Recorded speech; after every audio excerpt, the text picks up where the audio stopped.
네, 어제부터 베이징에서는 미국과 중국이 한판 붙고 있습니다. 간단하게 말이 그렇습니다. 심지어 미국 내에서는 의회가요. 만약 이렇게 계속된다면 원자력 협정 두 나라 사이에 중단하겠다 그랬는데 과연 어떤 문제가 있고 어떤 파장이 있는 것인지 일단 김태현 변호사와 함께 먼저 얘기를 좀 나눠보겠습니다. 세게 붙었죠. 기싸움이 뭐 장난이 아닌데요.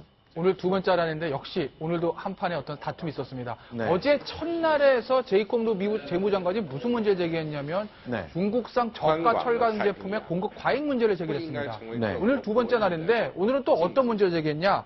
해외 기업들에 대한 규제 완화를 촉구를 한 것이죠. 네. 중국에 투자하고 있는 해외 기업들이 중국만 들어가면 과도한 차별을 받고 있다. 그렇기 때문에 직접 재산권 보호 문제라든지 어떤 투자에 있어서 중국 내 기업, 중국 기업과 해외 기업 간의 어떤 차별을 폐지하라. 이런 어떤 강한 톤의 얘기를 넣어놔서 중국과 미국 이 G2가 안보뿐만 아니라 경제적인 측면에서도 굉장히 이번 대립이 격화되고 있는 모습을 보실 수가 있습니다. 자, 그런데 제가 쭉 지난 10년 이상 미중 관계를 보면은 중국이 물건을 싸게 만들어서 미국에 팔잖아요. 그것 때문에 미국은 중국 없이 과연 존재할 수 있을까? 그래서 이런 때 미국이 중국한테 보복할 수 있는 게 뭔가 싶었는데 원자력 협정이라는 건데 그걸 깨야겠다. 이런 카드를 미국에 들고 나왔습니다. 저 원자력, 상당히 저는 유감스러운 건데 사실은 우리가 APR 1400하고 OPR 1000이라고 하는 강력한 원자로가 있어서 네. 중국에 진출하고 싶어 했었죠. 네. 굉장히 노력을 했는데 중국이 한국형 원전은 기본 기술이 미국이니까 미국하고 하겠다라고 했습니다. 아, 그래서 미국과? 미국에서 원전의 가장 앞선 기업이 웨스팅하우스사인데 네. 웨스팅하우스사는 사실 지금 망했습니다. 네. 망했는데 원천 기술을 갖고 있는데 그 기술을 가지고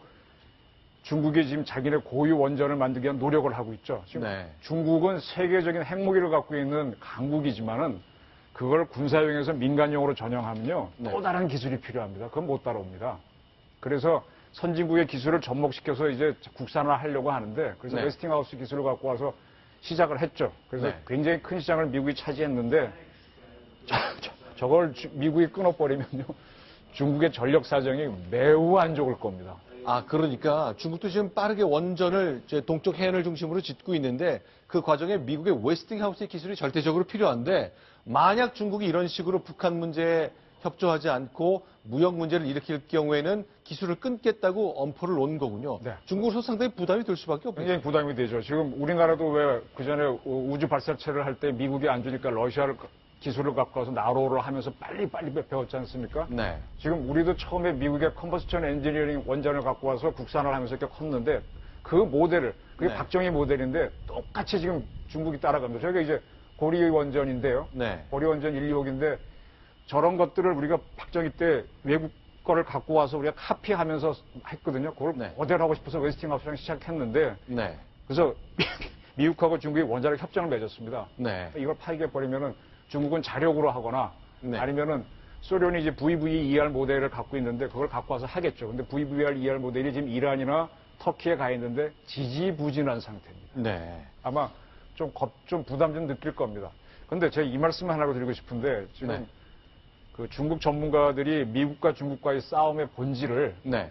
투이 불파, 싸움 투자, 네. 어조사 이자, 아니 불자, 파괴할 파자. 싸우기는 싸우기는데 깨질 정도로 싸우지 않는다. 즉 말싸움이다라는 얘기를 합니다. 이거는 두 나라가 뭐 전쟁으로 갈 수 없다는 걸 알기 때문에 중국이 마음 놓고 대드는 거고 미국도 네. 지금 격렬하게 싸우는 그런 모습이라고 볼 수 있습니다. 자, 그러니까 이제 태평양 문제를 놓고 싸우기 시작한 나라, 이제 경제 문제, 뭐 다양한 문제를 놓고 계속 싸울 텐데 어쨌건 시진핑 주석 본인이 태평양은 너무 넓어서 한 나라가 다 차지하기엔 너무 넓다라는 말을 했잖아요. 결국 우리가 이 태평양의 강한 이익을 지배하겠다고 얘기하는 겁니다. 그러기 위해서는 미국이 마음대로 움직이지 말아야 되기 때문에 북한이란 골치 아픈 존재가 전략적으로 필요할지도 모르겠네요. 그런데 자, 미국의 백악관에서는 의견을 냈는데 좀 섣부른 얘기일 수 같기도 합니다. 과연 이런 방식을 선호하는 게 어떤 의미일지 모르겠어요. 일단 이란이 핵을 포기했기 때문에 북한도 그렇게 좀 만들고 싶다는 얘기 같네요. 저는 저걸 저렇게 이해하는데요. 네. 우리의 미국의 정보기관 중에 CIA, FBI는 다 아시죠. 네. 그다음에 OFAC라고 하는 게 있습니다. OFAC인데 네. 그 미국은 16개 정보기관 외에도 네. 특수한 정보기관들이 몇 개 있는데 그 중에 하나가 US 트레저리, 즉 재무성에 있는 네. 정보기관인데 저게 뭔가 하면은 네. 불법 세탁, 테러, 마약 이런 데 들어가는 자금만 추적하는 정보기관입니다. 오파크가 그걸 딱 밝혀가지고 이 은행이 불법 자금을 거래해줬다고 딱 지정을 해버리면요. 그 은행은 미국하고 달러 거래를 못합니다. 지금 세계 기축통화가 달러인데 달러 거래를 못하면 은행은 망하거든요. 그래서 그런 방식을 적용했던 게 과거에 방코델타 아시아 은행인데 네.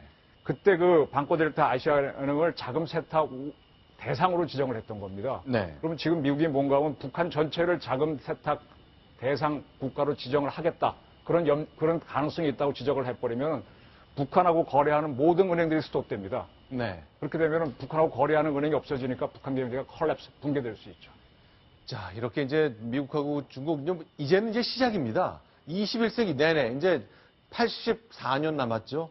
84년 내내 미국하고 중국은 싸울 가능성이 많아 보이는데 그 출발점을 우리가 경험하고 있습니다. 그런데 저희가 좀 동떨어진 소식 같습니다만 결국 바다에 대한 지배, 세상이 그 지배에 대한 욕심을 많이 보이고 있는데 자, 기억하시겠습니다만 파나마 운하 하나 더 파고 있는데 그것이 이제 곧 완성되잖아요. 저희가 영상과 함께 좀 소개를 드렸으면 좋겠습니다. 일단 파나마 운하 위치 좀 소개해 주시죠. 그렇습니다. 지금 북아메리카와 남아메리카 있는 곳에 이제 파나마가 있지 않습니까? 네. 기존에 파나마 운하가 있습니다. 네. 여기가 지금 파나마 구 운하인데 파나마 운하가 위치하고 있는 곳인데요. 네. 기존에 있는 파나마 운하 같은 경우에는 크기가 작습니다.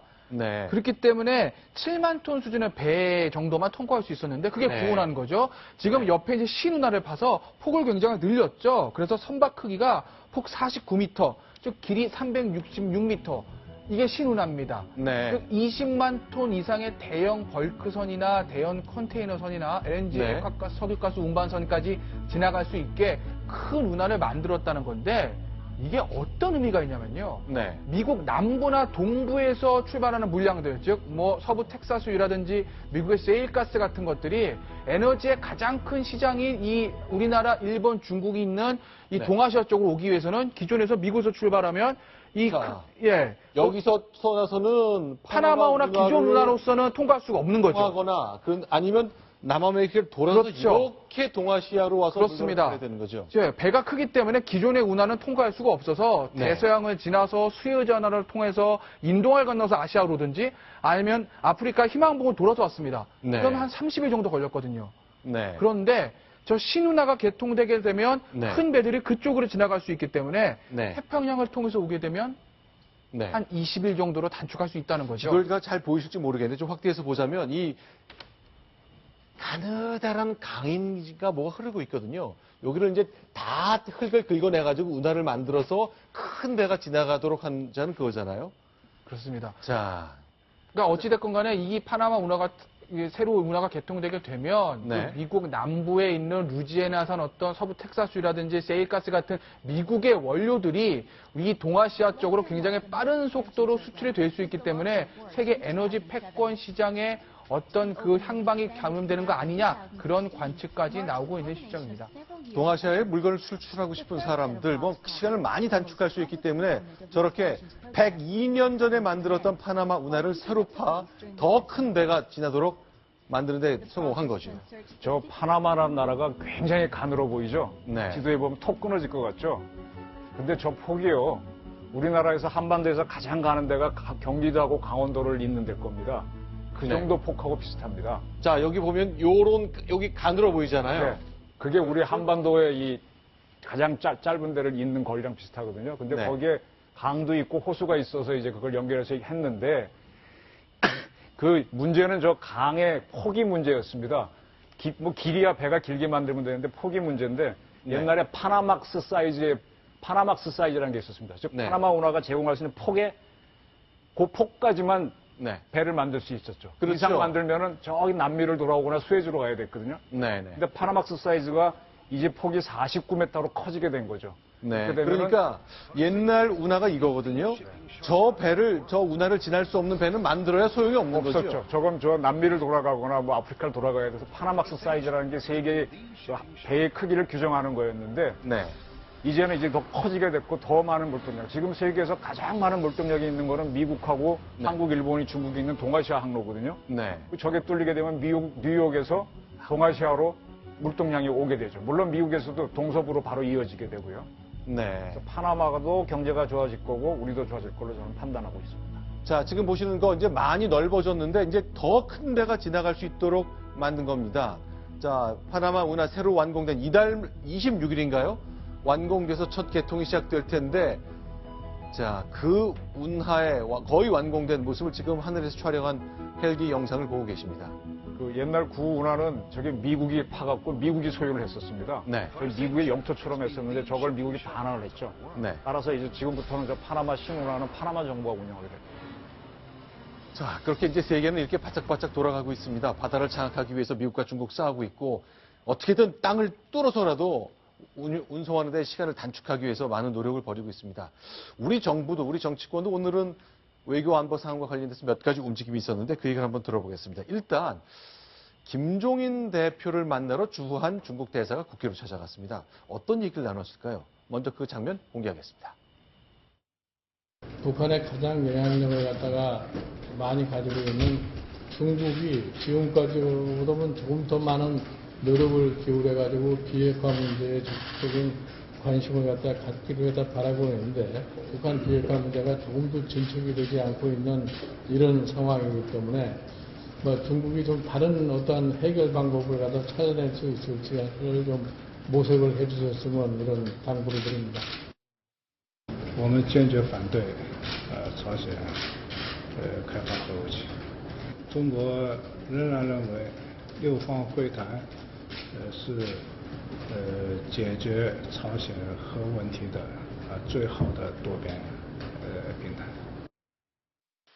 저 두 사람 올 들어 두 번째 만남이잖아요. 예, 그렇습니다. 올 2월 달에 만났을 때는 추거홍 대사가 김종인 대표 앞에서 사드 배치에 대해서 강력한 경고성 발언을 함으로써 야, 이거 너무 우리나라의 야당의 대표를 너무 무례하게 대우하는 거 아니냐라는 그런 약간 비판적인 시각이 시달렸었는데 네. 그래도 이번에는 김종인 대표가 어떤 북한 핵 문제 해결이 있어서의 중국의 역할을 직접적으로 주문하는 등 나름대로 김종인 대표 입장에서는 좀 할 말을 다 한 거 아니냐 그런 평가가 나오고 있습니다. 석 달 전 있었던 그 만남 때문에 아니 사드 배치에 반대하는 건 뭐 반대하는 거지만 우리 야당을 방문해서 얘기하고 야당 대변인의 입을 통해서 중국의 논리가 그대로 전달되게 만들었던 것 외교적 실책이라는 평가가 굉장히 많은데 어쨌건 석 달 열흘쯤 지났습니다만 김종인 대표가 좀 다른 모습을 좀 보여줬습니다.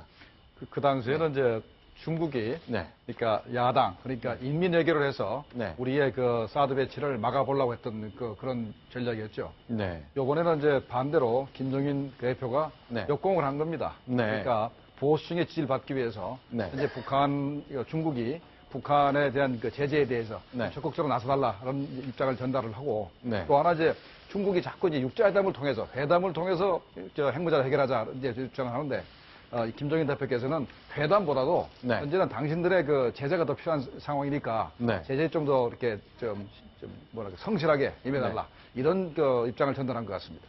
자, 더불어민주당 당 대표, 이번에는 이 말 때문에 당 대변인이 나서가지고 사실 우리 당 생각은 이게 아닙니다. 이 장면은 안 나왔거든요. 그동안 안보 상황과 관련해서 김종인 대표가 얘기를 했을 때 이 비슷한 장면이 많이 있었는데 오늘은 그 장면까지 나오지 않았습니다만 우상호 원내대표가 자신의 생각을 또 분명히 밝혔습니다. 사드 배치, 한미 간의 합의가 한 발 한 발 다가서고 있는데 안 된다, 반대한다는 입장을 분명히 밝혔죠. 자, 김태현 변호사, 오늘 우상호 대표 얘기는 그 상은 부정적이다.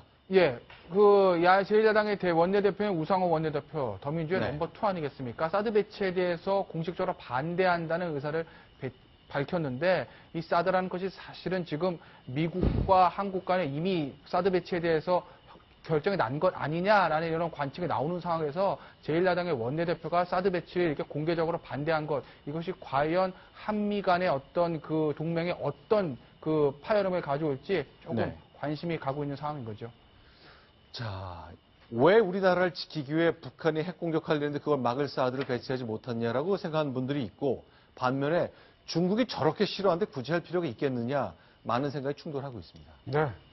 다 사대주의자들이 너무 많죠. useful idiot가 너무 많고 안보가 뭔지 모르는 사람들이 많아서 문제인데 이 사드도 안 하고 북한의 핵 개발을 멈추게 하는 행동도 못하면서 어떻게 국가를 이끌겠다고 국회의원을 하고 있습니까? 참 답답합니다. 자, 그런데 이제 더불어민주당 올 1월 달 북한이 4차 핵실험 했잖아요. 수소폭탄 터뜨리는 4차 핵실험 한 직후에는 이석현 당시 국회 부의장 그리고 백군기 당시 의원은 난 사드 찬성한다고 야당에서 얘기를 했습니다. 그중에 이번에 당선된 이석현 의원 얘기를 다시 한번 듣겠습니다. 중국도 지금 상황에서는 자유권 차원의 사드 배치에 대해서는 반대할 명분이 없을 것입니다. 북한은 핵무장이 목전에 다가온 지금 사드의 배치가 뜨거운 감자가 아니라 필수 불가결한 자위책이 되어 있다는 인식을 말씀드립니다. 자, 이석현 의원, 백봉길 의원은 당시 이제 저렇게 공개적으로 얘기했는데 핵실험 직후라 그런지 저렇게 좀 얘기를 해야만 하는 필요성을 많이 느끼셨을 것 같아요. 그러나 시간이 좀 흘렀습니다. 지금 이제 원내대표가 사실상의 당의 리더십을 발휘하기 때문에 당론 반대라고 좀 봐야 될 성격이 강해졌는데요. 과연 시간이 좀 지나봐야 알겠죠. 정당들은 어떤 선택을 할지, 국민들에게 어떤 평가를 받을지 지켜보겠습니다. 자, 김정봉 교수님은 지금까지 세 가지 소식 정리해 주셨는데 여기서 인사를 다시 한번 드리겠습니다. 고맙습니다.